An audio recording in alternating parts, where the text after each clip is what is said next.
It's Friday. I ain't got a job, and I ain't got. I'm kidding. Welcome aboard the National Football Show. We appreciate you doing this. 2 weeks away, man, this thing is just rolling towards the NFL draft. A lot of storylines, ton of storylines. I mean, this is where, as I said yesterday, you build your championship team. You know, I was talking to Mario Cristobal and Butch Davis the other night because they're down at Miami in the spring games this weekend. And they were asking us, how come you guys were so good? You guys, and get this, Jimmy Johnson never, in my entire time being around him, won a recruiting war. But we won national championships and a ton of ball games. They didn't give a shit about scouting services, rivals. They didn't care about any of that. They only cared about evaluating talent that fit their system. Whether it was in Dallas with the Cowboys or at the University of Miami. And we did all of our hard work and our heavy lifting in the offseason. Preparing for a championship run. All the things you do when the spotlight is not on are the things that are going to turn the lights on for you during the regular season. And the Eagles, the last couple of years, have really done a nice. I'll tell you something. Think about where they were a few years ago. They've really done some heavy lifting since that 4-win team, have they not? They've done some heavy lifting. I'm gonna throw this out here. Tone and I were just talking about this.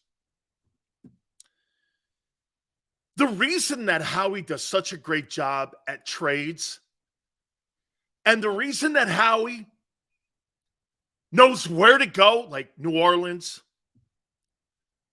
and places, the Chargers.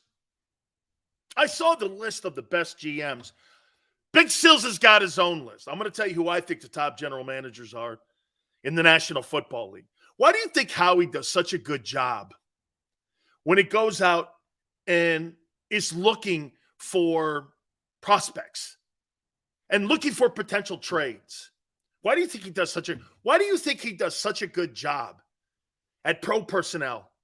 Either finding a free agent or making a deal. Darius Slay, Gardner Johnson, A.J. Brown. Why do you think he does such a good job? You guys got an idea? Why do you think he does? Because he goes to places like Mickey Loomis in New Orleans, I think has a great eye when it comes to evaluating talent. Now, they haven't done a very good job since Breeze has left. And really, quite frankly, at the end of the run there with Peyton, they were running out of gas as an organization. But he goes to places. Like, look at Tom Telesco. Look at what he did when he picked up Kaiser White.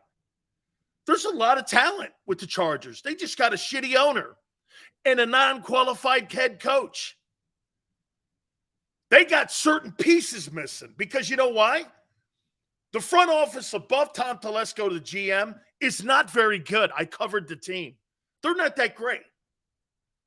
Like, personally, I think that Justin Herbert deal, I think that's going to get a little nasty. I do. I think that's going to get nasty. But Tom's got an eye for talent. So he goes and gets Kaiser White from the Chargers. Turned out to be a really good football player for the Eagles last year. He goes down to New Orleans because he trusts Mickey Loomis. He goes to Tennessee. The general manager that was there last year escapes me. They go there last year. A.J. Brown, dude, the Titans do a great job at looking for talent. They do a great job of it. He looks at really great places to go and make deals. And maybe players that are underachieving. You see, the draft is such a crapshoot. I'm gonna make a point to you. And I thought about something because someone said this to me last night about Jordan Davis. So Jordan Davis ran the fastest time, and he's the biggest dude.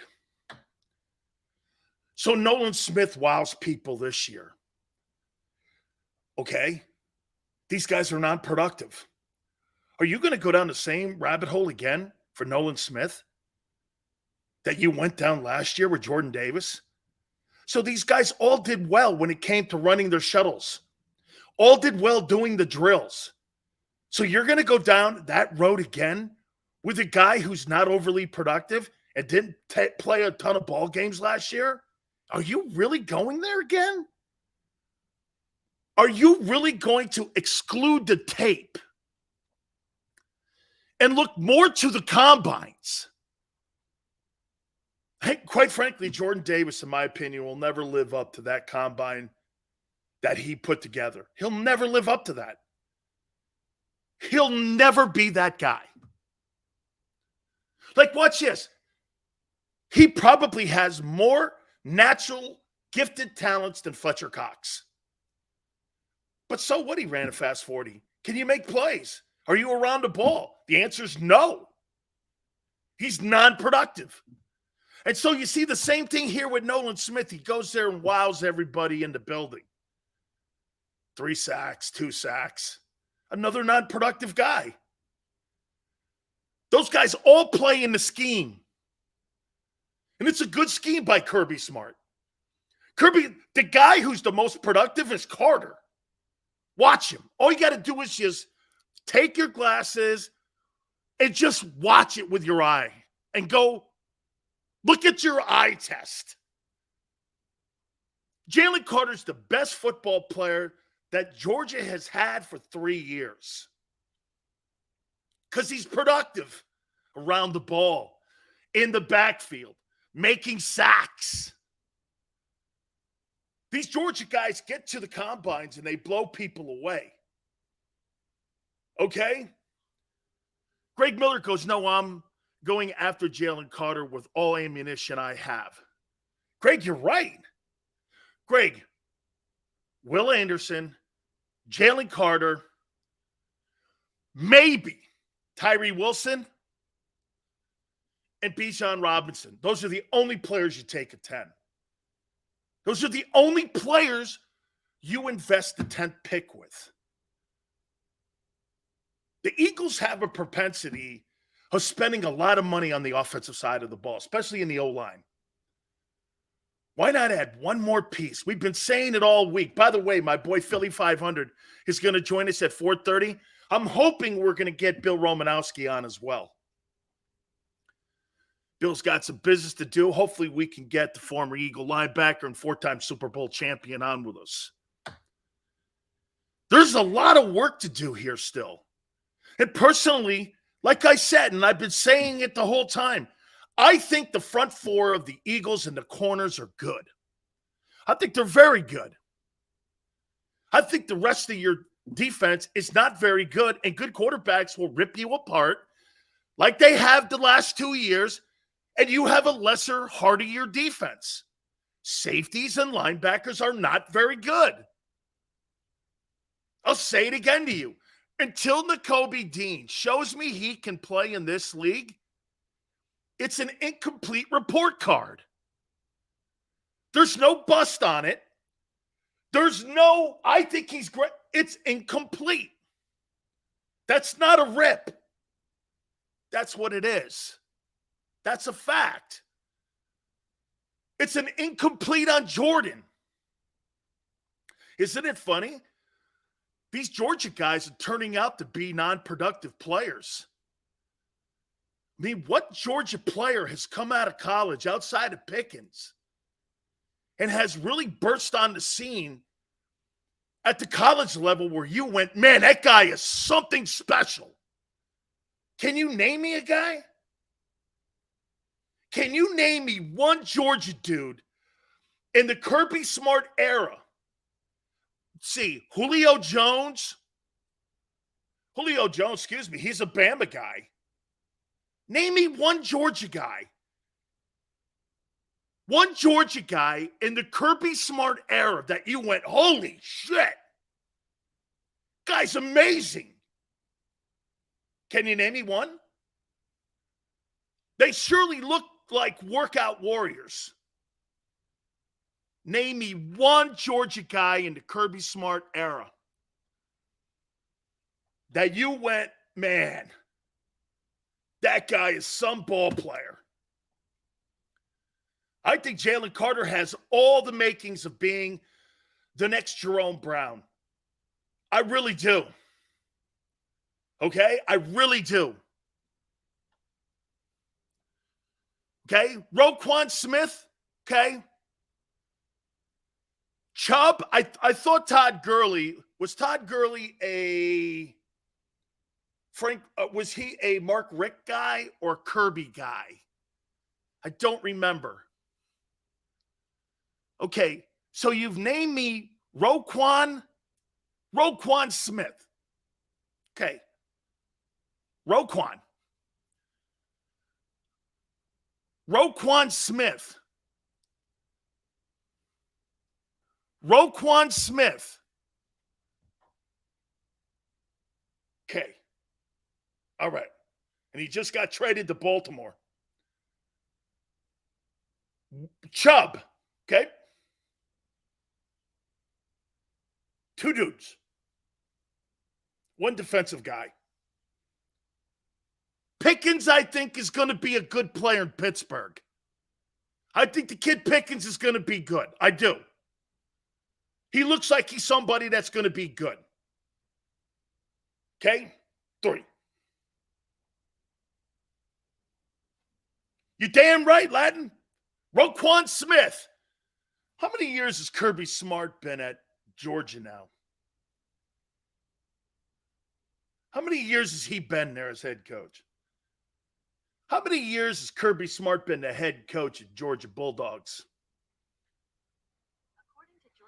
Okay, he got named there in 2015. He's been there 9 years, going on 9 years. Roquan Smith in a decade. Justin Houston has been in the league 13 years. He didn't play for Kirby. Who else?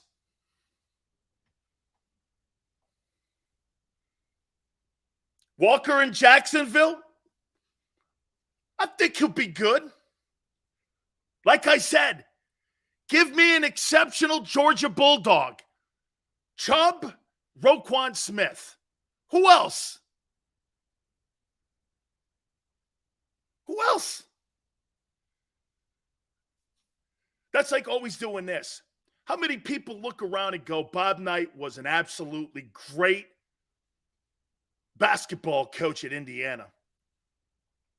How many people think Bob Knight was a great basketball coach in his time at Indiana? How many people think that? Do you think that? How great? Yeah.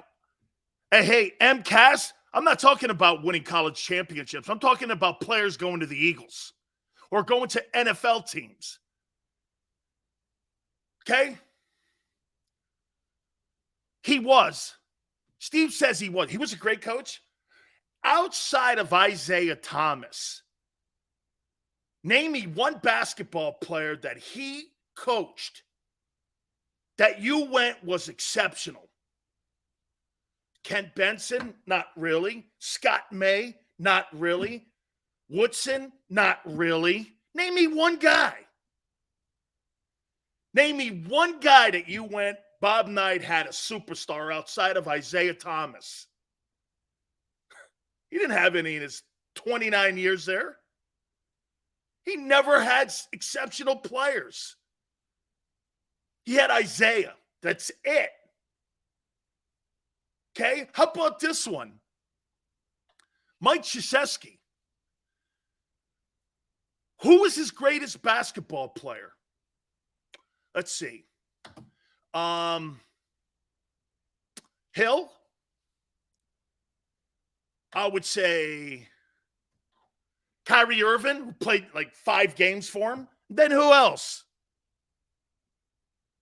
Who else? Christian Laettner. Who else from Duke? You went, man. Holy cow. And don't give me Zion. Ben Simmons has played more basketball than Zion Williamson has. I mean, let's be candid here. Zion Williamson hasn't. My point is, some of these places that you go and look at and you think are exceptional programs at the college level doesn't translate into being superstar NFL prospects. Southern Cal doesn't produce NFL players any longer. Oklahoma never produces defensive players anymore. So you've got to look at how they look at their programs. Elton Brand is not a superstar. Shane Battier is not a superstar. J.J. Redick is not a superstar. Grant Hill, yes, and Kyrie Irving. The point is that these guys recruit to their system. Shit, Dean Smith had better stars. And he won less. Think of that. Dean Smith had better stars at Carolina than what Krzyzewski had at Duke. And he won more Duke. People that fit their system. Don't get blown away sometimes by what a kid does in college. And you watch a kid and you go, he went to Georgia, he played in the SEC, so he must be great. I get that. I'm staying in the Southeastern Conference too.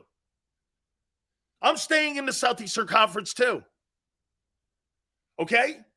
Great. Jalen goes Tatum. So he's had 3 guys in 40 years.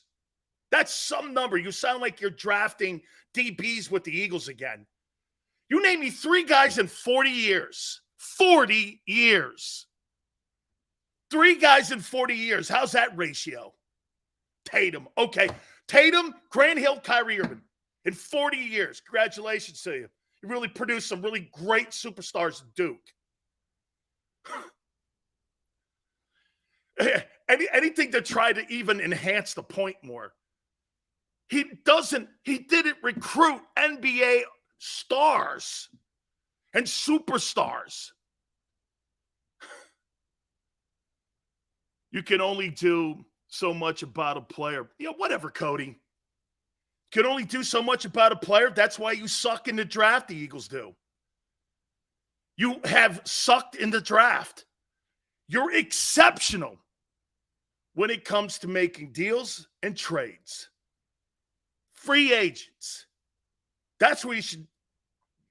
That's where your bread needs to be buttered right there. Stick in that sandbox.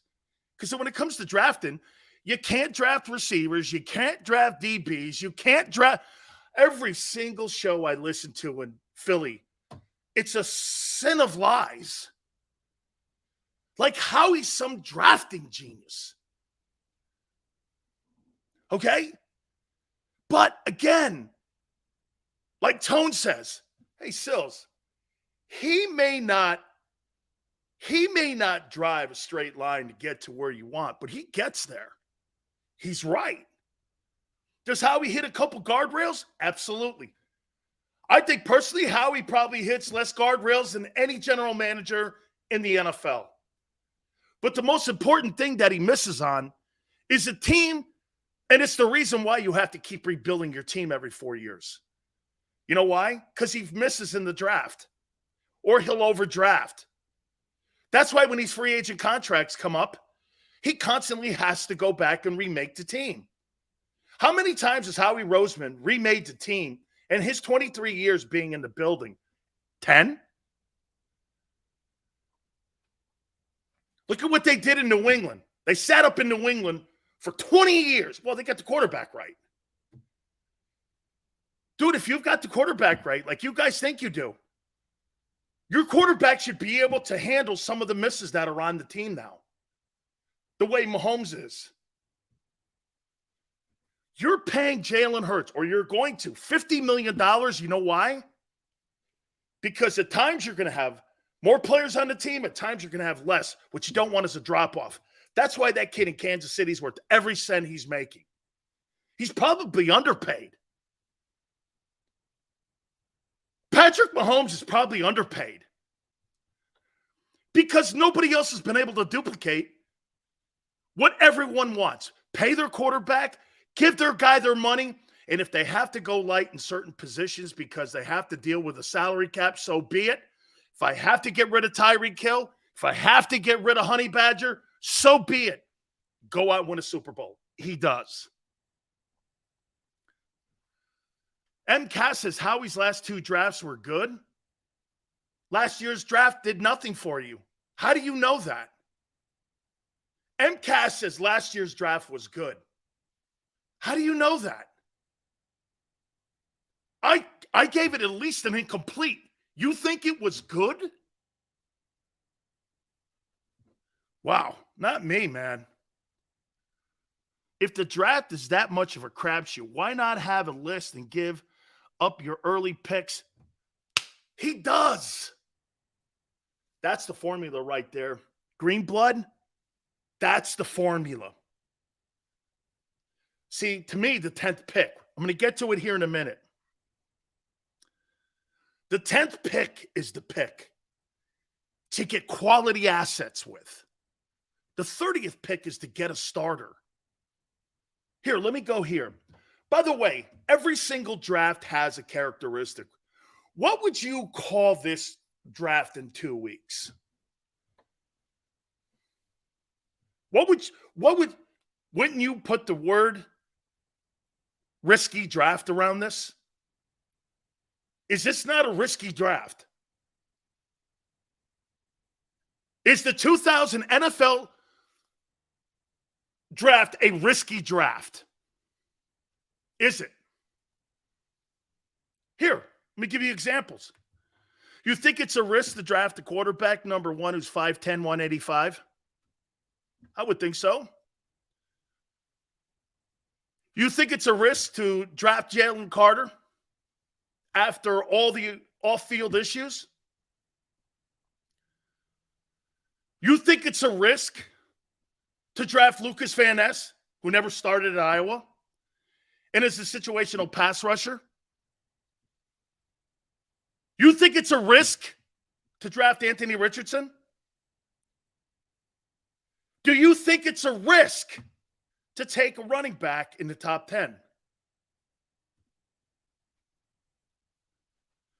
All of these question marks, I've never seen so many question marks going into an NFL draft. I've never seen so many question marks. The quarterbacks all will be overdrafted. Every quarterback, except even Bryce, 5'10", 185. You feel comfortable doing that? He might be the smallest guy in the NFL. Favorite linebacker, Joe, in the NFL today, or is there any? I don't think there is any.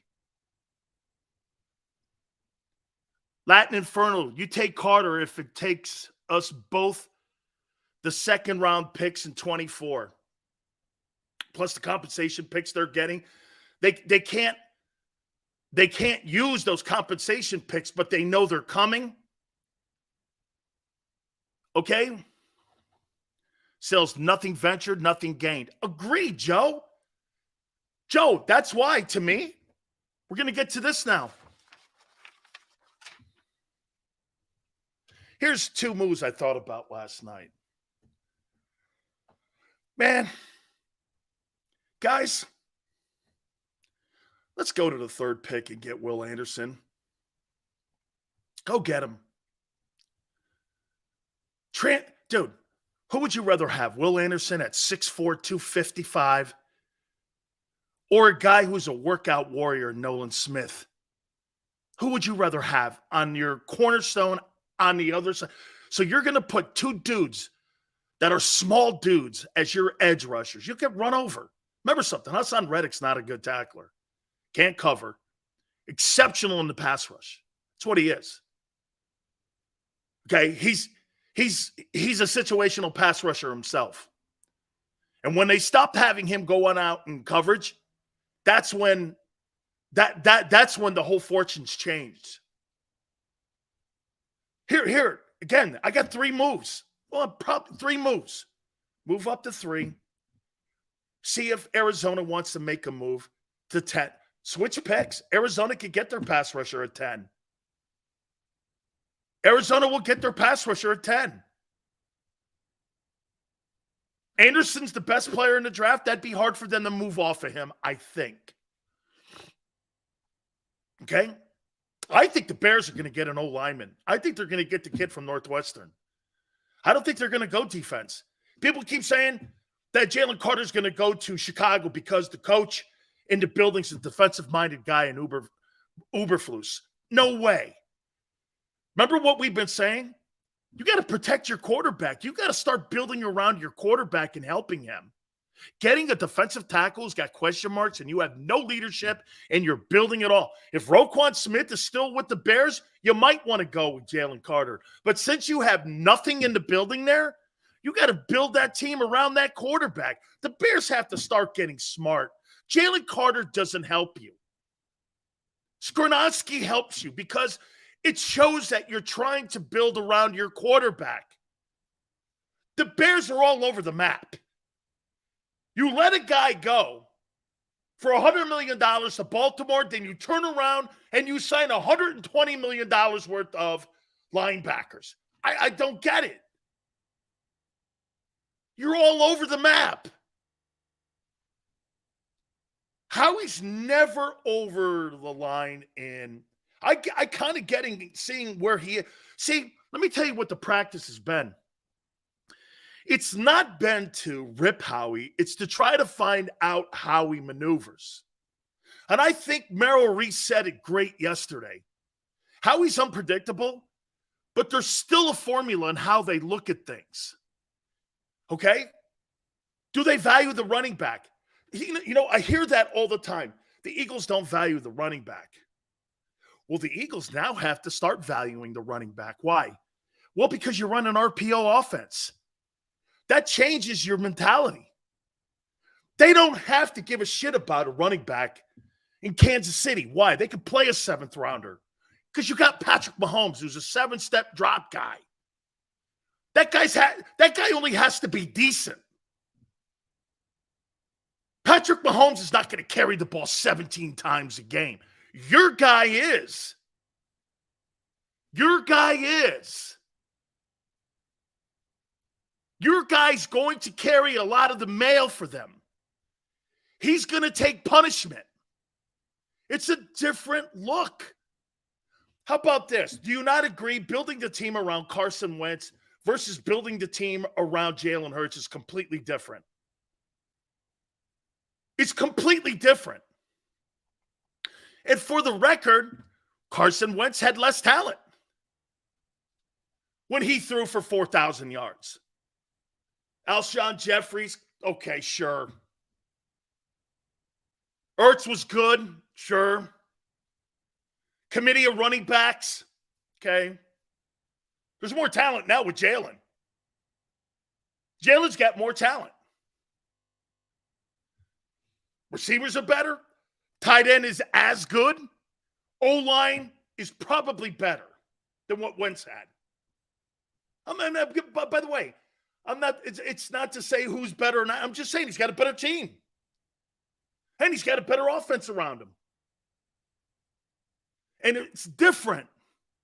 You could do a cast of characters and committee running backs with Carson Wentz. Jalen, I'm not saying Jalen can't run the ball. I'm saying you got to help Jalen not get banged up and finally put an elite guy back there. Or to go get the best pass rusher.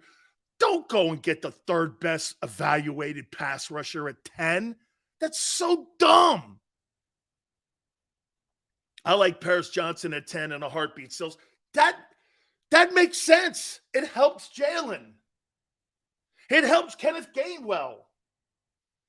It helps Boston. It helps all those guys. Now you're thinking, Breed, an edge rusher, Nolan Smith. Jesus criminy. So you're going to sign another workout warrior like you did a year ago and overdraft him too. You overdrafted a workout warrior and you're going to overdraft another workout warrior? Aren't you learning anything from what you're seeing with these Georgia guys? They're good ball players. I wouldn't say exceptional yet. Especially on the defensive side of the ball. I mean, Roquan Smith in 9 years? Okay, we're getting there, I guess. Okay, I mean, Don't be taken by the combines. I think the Eagles fell into they saw the 4.78 and went, holy shit. This guy's going to live up to his talent, and it's not going to happen. He won't do it. I'm not saying he's not going to have great years. And he's going to be effective in other ways. But he's not going to be a 10-sack guy. That's not what he is.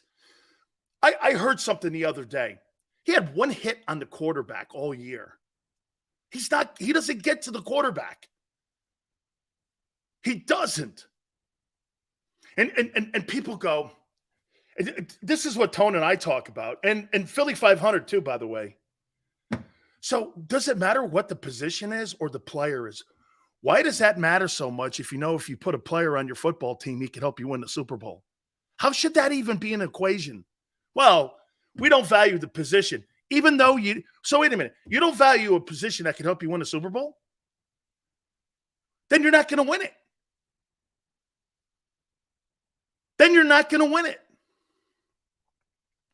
Look, I get not paying Roquan Smith $100 million. Would I pay Roquan Smith $25 million? Boy, I'll tell you what. The Devin White thing, that's a big salary, but I got to start readjusting my mind that's kind of what market value is now for these top flight linebackers. $18, $19 million. Hey, man, these numbers are going through the roof. I've got to adjust a little more. Dude, if you want to play for greatness, you got to sometimes pay for it too, don't you think? Dude, look at Kansas City. Kansas City gave that guy $500 million. You think that thing's panning out there? Do you think that Patrick Mahomes, people were going, hey, man, $500 million they gave him. Aren't you doing this now? He may be underpaid.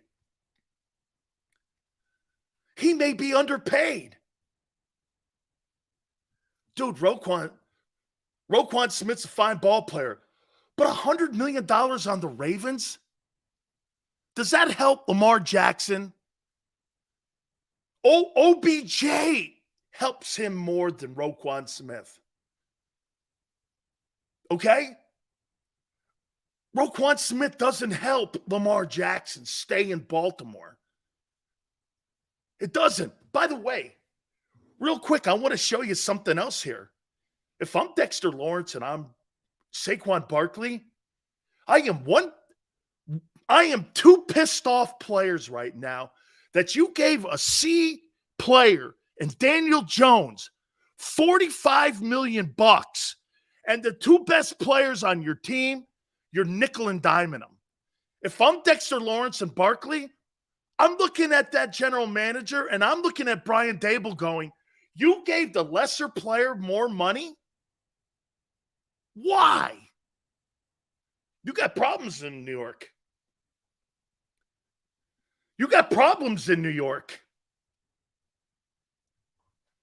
Dexter Lawrence and Barkley, would we not agree, is better than Daniel Jones? But New York gave the guy and overpaid him $45 million. Boy, if I'm Saquon Barkley, and Dexter Lawrence, both those guys aren't going to minicamps and OTAs for a reason. They're pissed off at the front office.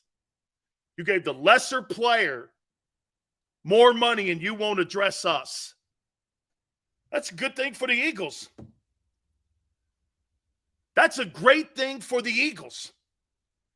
You got discord with two top players in New York right now. Tell you what, man, I watch you give that guy who played maybe in 4 good games this year $45 million. I'm one of the premier defensive tackles. I'm the all-pro. Not him. Dexter Lawrence was all-pro. I'm the all-pro. And you don't want to address my contract, a long-term deal? I'm not coming to camp. Why? You gave that stiff $45 million, and you can't give me $22 million. Make me one of the high. Hey, Dexter Lawrence, is he better than Javon Hargrave? You bet your ass he is.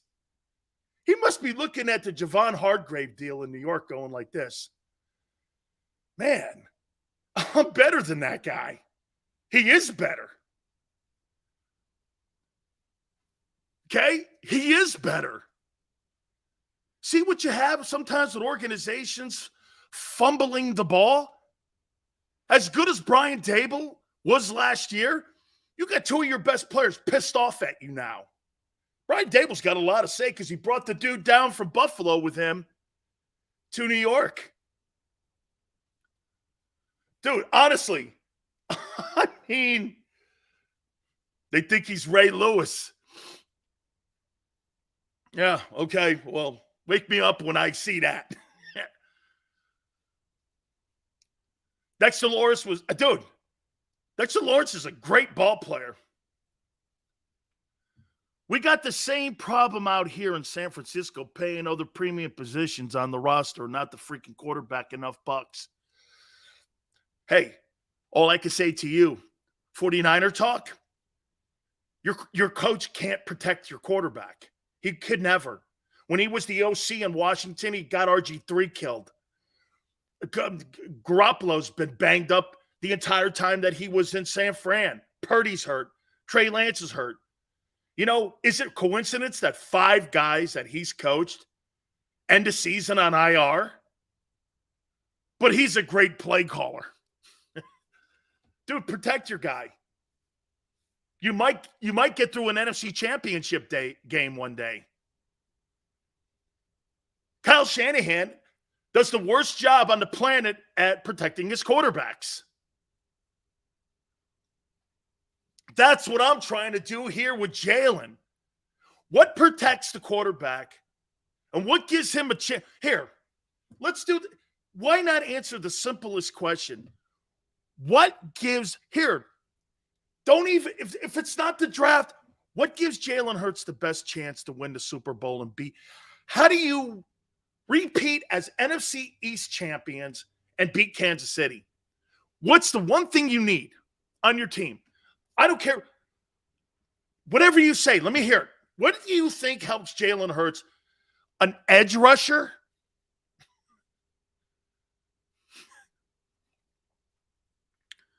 An edge rusher? Sacks? You had 70 of them last year and you didn't win it. You had 70 sacks last year. You were a couple sacks off the record of the 85 Bears. You didn't get it done. O-line depth, that's not horrible. Running game. Look at what you guys are saying. O-line depth and running game. Yes. And yes. Yes. A corner who won't play. If you draft a cornerback at 10 this year, he won't play. But still, we drafted him in the first round. Yeah, but you paid 2 corners $14 million and north of $14 million.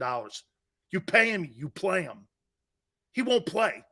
So it'll be the second draft in a row where your top pick gives you nothing. Solid drafting. You got to get production out of these players. You got to get production. Last year's draft and this year's draft, they have to play this time. And they have, not only do they have to play, they have to produce. Last year's draft produced, and I'm going to speak an Italian word, ungazzi. Last year's draft gave you ungazzi.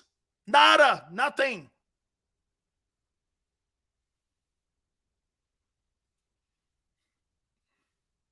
An intelligent running back has to be because of pass protection. Okay, and by the way, let me just put this little nugget in your ear about Rashad Penny. You know another reason why Chris Carson constantly was on the field because of just the fact that he was always healthier? He was a better pass protector because Penny could never pick up the complex defensive blitzes. It was a main issue for him never starting in Seattle. He was terrible in pass protection. Terrible. So you got a guy who's broken down and can't protect the quarterback in blitz packages. That sounds solid to me.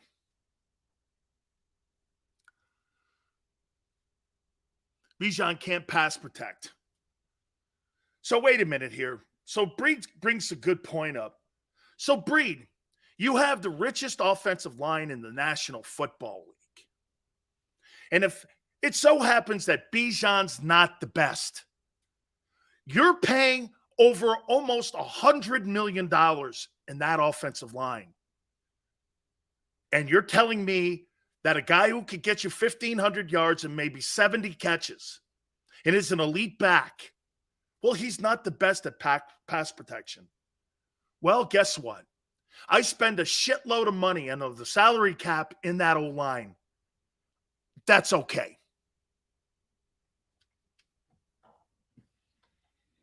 What's the point of spending $15 million on your center and another 30 on your tackles and another 4 on your left guard? What's the point?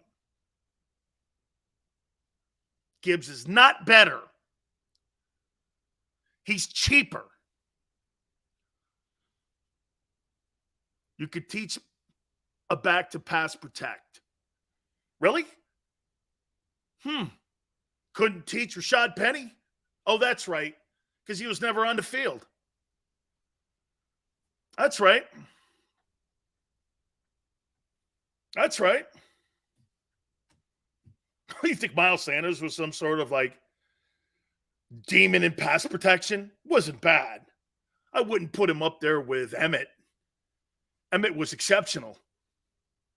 That's another thing that separated Emmett from Barry Sanders. He was exceptional in pass protection, and he wanted to do it. Barry didn't. Bama backs produce more than Texas backs in the league. Really? You mean like Richardson? How's Najee Harris doing? Good or bad? O-line's not the best. He's not bad. He's pretty decent. He's okay. What are you going to claim Alvin Kamara even though he was at Bama and had to go to Tennessee? Okay, maybe. Okay. Texas backs, really? Or you're talking recently, because you're not talking history-wise, right? Ricky Williams, Earl Campbell. You're talking now, right? Okay, you're talking now. Priest Holmes, you're not talking history, because that's not true. Okay, Derrick Henry. Okay, Earl Campbell. Recently. Okay, fair enough. Fair enough. We'll stick there. So if the Eagles don't trade up to 3, they stay at 10. And if there's not a superstar ball player there, I'm trading out of that pick, because that's – here, let me ask you this. What do you think – here. What do you think is the most valuable pick, 10 or 30? What's the most valuable pick? 10. Right? 10. Okay. You're going to get more 2s and 3s with 10s than you are with the 30th pick. God forbid one of those quarterbacks is available too. Who knows what you could get with that 10th pick? If you don't take Skornowski, Paris, Will Anderson, Jalen Carter, Bijan Robinson, those are your best players that potentially could be around that area at that time of the draft. You don't know what the draft board's going to look like. You have no idea. There's probably going to be a ton of trades. I think there's going to be a lot of trades trading into the top 10. I do. Okay, I think there's going to be a lot of trades. The 10th pick gives you more picks this year that Howie can then take and be patient with. Can I tell you what I would do too? If I were Howie, I would take that 10th pick and split it up. Follow me here. Say you get 4 picks, 2 2s, and I'm spitballing here. You get 2 2s and 2 3s. You know what I would want for that 10th pick? I would say this. If I can't get another 1, I'd want a 2 this year and a 3 this year. And next year, I'd want your 2s and 3s in 24. Why? So Howie can continue to go down the line in the offseason and potentially make a trade for a big-time player like a Gardner Johnson who's underappreciated somewhere on someone's roster. This is where his genius is really his genius. That pro personnel department that the Eagles have spotlights guys who are on rosters. And I'll tell you what they do a great job of. They look at the bottom half of that 53-man roster, and they do a fabulous Kaiser White, C.J. Gardner-Johnson. Okay? They look at guys like that, and they spotlight these guys, and they do an exceptional job of that. Look at what he did with A.J. Hey, instead of going into the draft and taking a crapshoot at a wide receiver that could fail again, he went and got a star. What did he do? He gave him a first-rounder for it. Phenomenal. It was totally worth it. So you could I would split that 10th pick up. I would split the 10th pick. Okay? Split the 10th pick. 2 this year, 2 next year, so that gives him equity to go around looking for a Gardner Johnson. Make sense? Dan, how many sacks or tackles would you have in today's game? Here's the craziest thing, Weapon. Back when I played, they kept 47 guys. Now they keep almost 70. I don't know how many numbers I'd have. I know I'd have played 13 years. I was the last player cut twice. They only kept 47 guys when I played. They didn't even have 53 guys. They have 47 guys. In some aspects, I think 43 were active. Today, they keep almost 70. What is it, 19 guys on the practice squad? 19 guys on the practice squad. Dude, you guys, use that 10th pick to go find players that are on rosters. That's what he does great. That's what he does great. He's not, again, I'm going to get to my top general managers here in a minute, and I'm going to tell you who Big Sills' top 10 GMs are. I saw the NFL.com list. I'm going to get to that here in a minute. That 10th pick, if you don't have a bona fide superstar in your mind at that position, I'm not drafting. Again, this draft has more question marks in it than any draft I have seen in the last 15 years. The edge rusher from Iowa never started. I don't know. Situational. Jalen Carter, all the off-the-field stuff. Bryce Young, too small. C.J. Stroud, is he really finally the Ohio State guy that's going to do it? Bijan Robinson, probably one of the top 5 players in the draft. No one wants to draft a running back. Are you really going to take a TCU wide receiver again? Come on. Really? Anthony Richardson, 55% or less than that, what it was in his completion percentage. But all of a sudden, magically, he's going to turn into a 69% completion percentage quarterback in the NFL, and he's going to be the next Lamar Jackson. Come on, man. He couldn't win games at Florida. It wouldn't hurt my feelings if we did that again and got a player at 10. See, again, early 90s Cowboys had the best O-line in football. That's why Emmett. You know what, though? So check it out. Brother Hannibal makes the point that I make for Bijan Rob. Do me a favor, Tone. Put Brother Hannibal up. I'm going to show you something here. See this? Early 90s. Cowboys had the best O-line in football. That's why Emmett and Troy can walk without a limp. Okay. I was there. So you had Mark Tuney.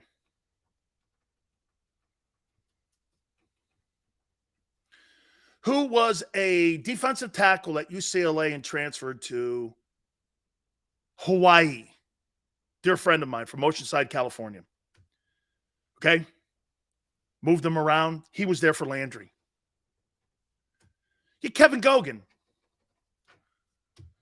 decent player out of Washington University. He was there under Landry. They had Tom Rafferty there, but then they turned around and they got Mark Stepnoski when Jimmy was there. So Jimmy got Mark Stepnoski from Pitt.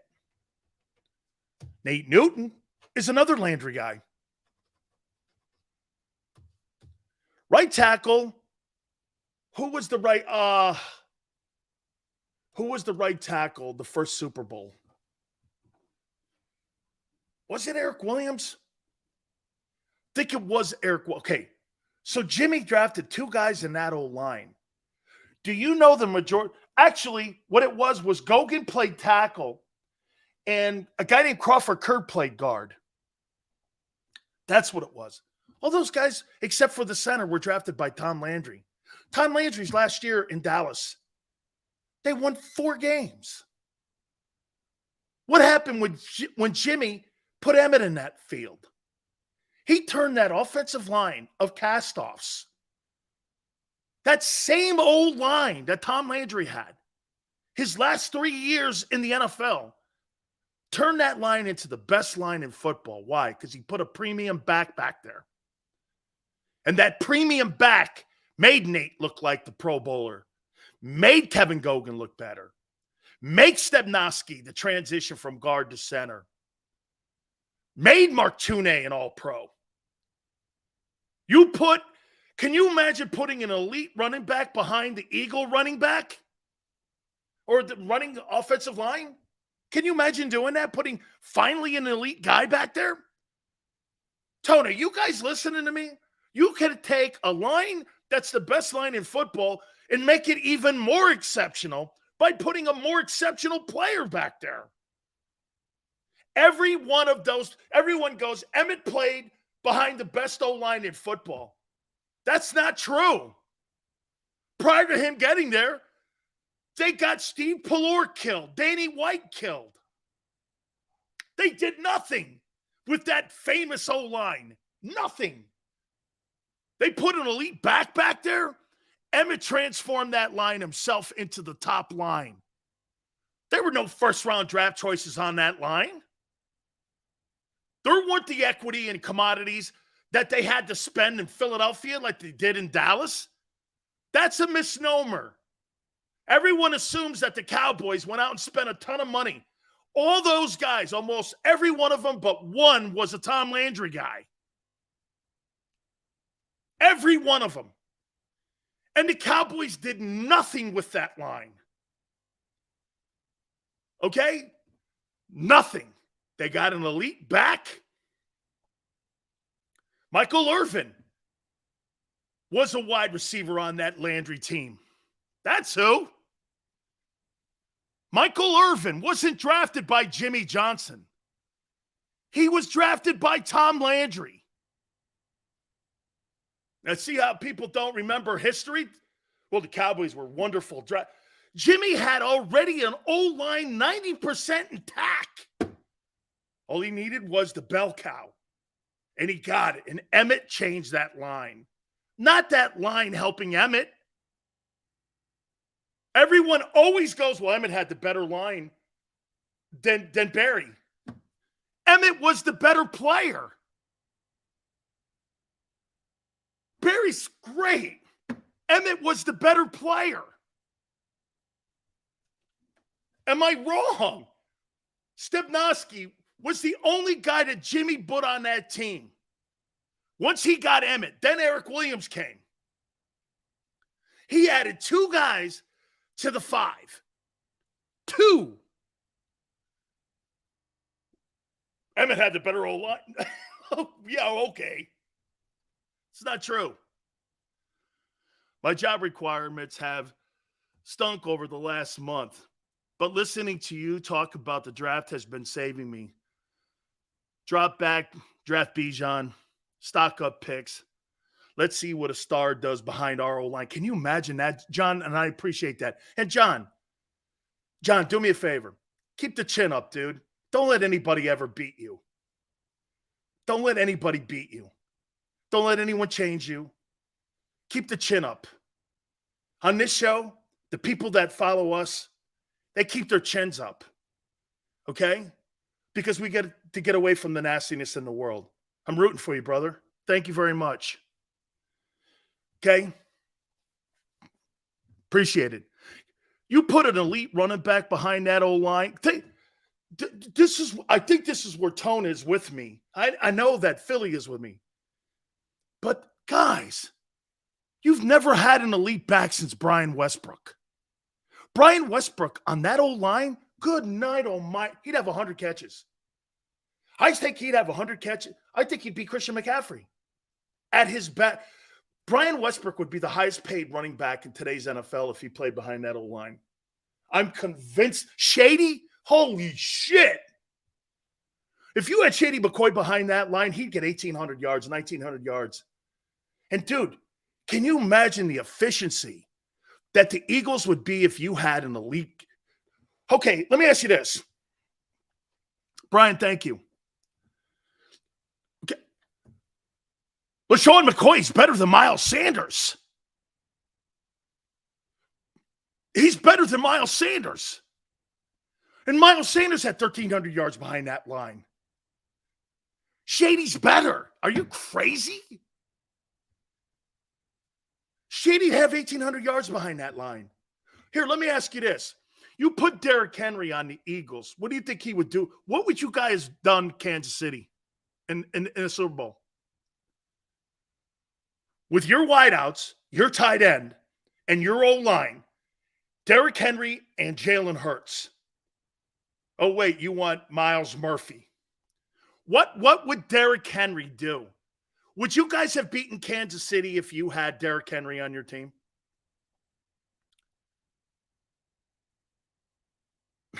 By how many? 10? 10? I think you'd beat Kansas City by 10 because that guy's on the sidelines. My chin's always up. Just the new system not working the way it used to. Gotcha, man. It's a huge mess. My birthday was last week. Wife took me out. Good man. Good job, John. Love it, man. Hey, that's right. John goes, Sills. Ain't no crying in Philly, bro. hey, ain't no crying in Philly, bro. We're good. Prime Shady or Westbrook. Eagles run through the Chiefs. That's Tone. Oh, God, yeah. I think they beat them by 10, 14 points. 10, 14. Shit, you had the lead going into halftime. Second half, you turn around, give it to Derrick Henry.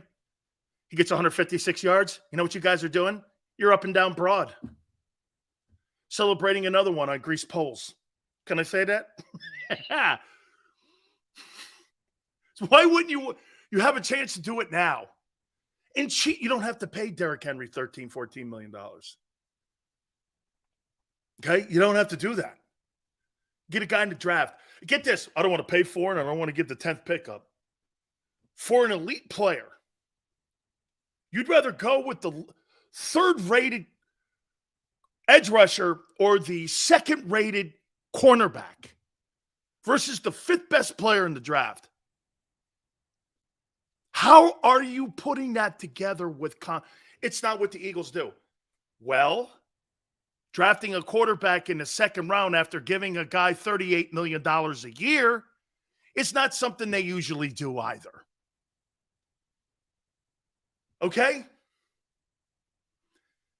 Trading a first-round pick away for a wide receiver, I would think is probably not something that they traditionally do.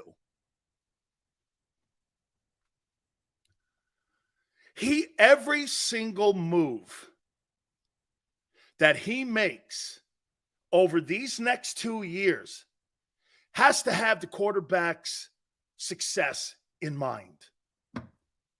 Why do you think Baltimore went out and got Odell Beckham?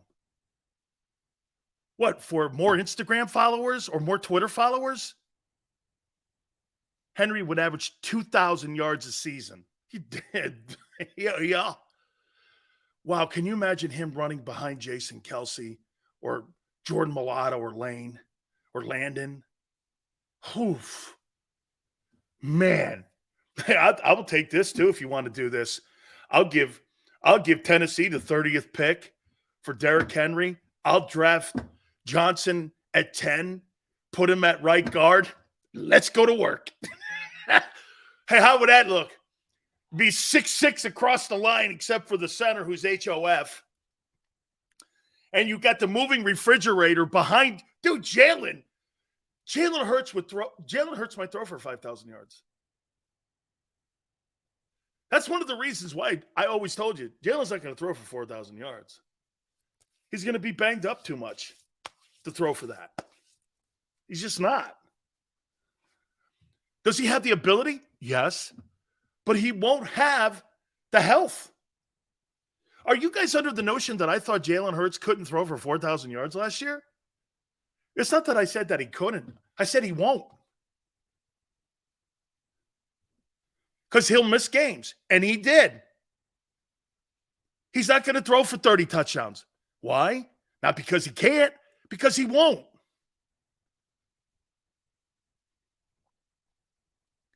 It's 2 years in a row now. 2 years in a row, he's not played every game. Josh Allen played every game last year. Won 14 ball games. He played every game.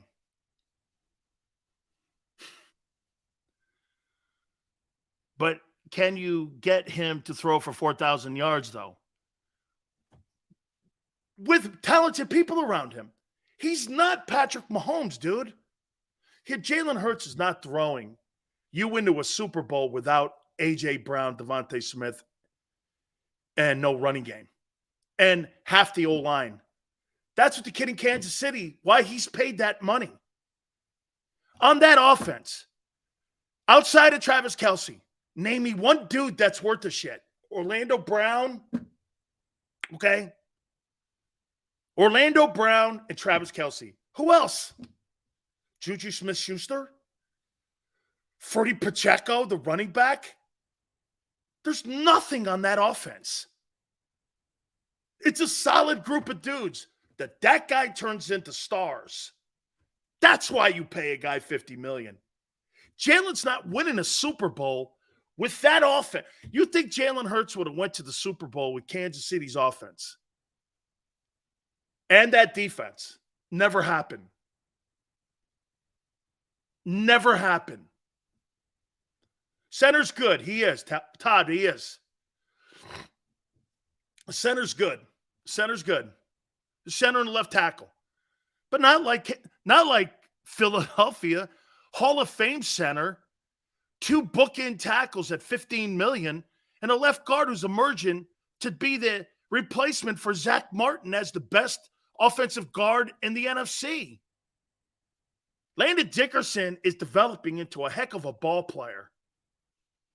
He's really looking like he's going to be something. I'll tell you this. He had a better season than Mulata did last year. And he improved a lot. And he got better the entire game. He got better the whole season long. By the end of the year, man, I was like, man, Zach Martin's good. But this kid right here, man, he is on his heels. He's big. He's physical. He's young. You didn't get a first rounder. You didn't have to give up a first rounder for him. He saved, get this, Landon Dickerson saved a shitty Andre Dillard pick. You understand that? He saved a shitty Andre Dillard pick. Got a second rounder. The first rounder flamed out. Okay, if I'm the personnel department, that's kind of a win. Well, we didn't get it right in the first round. You know, he did sign with Tennessee for a boatload of money. And if a guy doesn't start in Philadelphia in the O-line, is that horrible? So you can kind of justify it. Well, our second rounder was better. Okay. But the problem was you let him walk in free agency. So you got nothing back in return. You know, so you didn't get anything in return for him. So that was kind of like, that's kind of a loss. You know what I'm saying? Because you didn't get anything for the guy.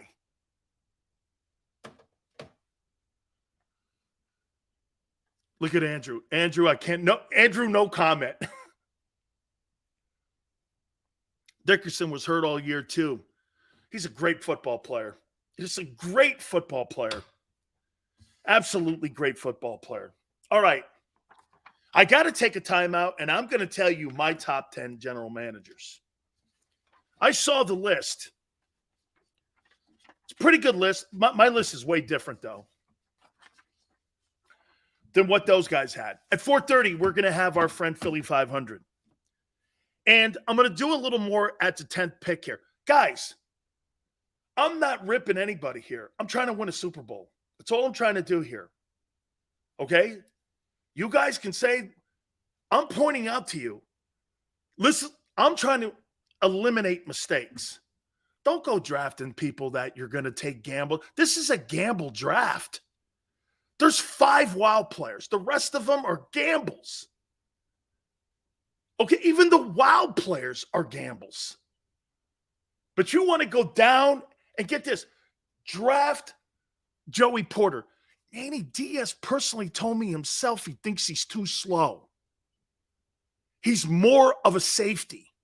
But you want to draft him at corner. Okay. The defensive coordinator at Penn State said that. I know Manny Diaz for 25 years. Hour number 2. Hit the like button. Keep it here on the National Football Show.